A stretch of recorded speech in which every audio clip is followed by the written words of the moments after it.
Birinchi jahon urushi askarlarining jasorati haqida ko'p eshitganmiz, lekin urushdan keyingi yashirin travmalari haqida bilasizmi?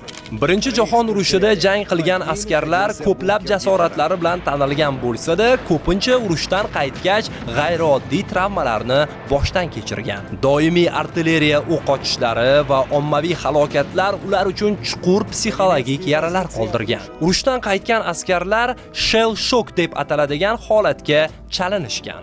Bu travma hozirda post-travmatik stress deb ataladi. Va bu holatda askarlar ko'rganlarini unuta olmay, titrash, qo'rquv hujumlari va tushlarda voqealarni ko'rish kabi belgilarga duchor bo'lishadi. Shell shockga chalingan askarlar aqliy jihatdan tushunib bo'lmas holatga kelgani uchun ularni ko'pincha qo'rqoqlikda ayblashardi.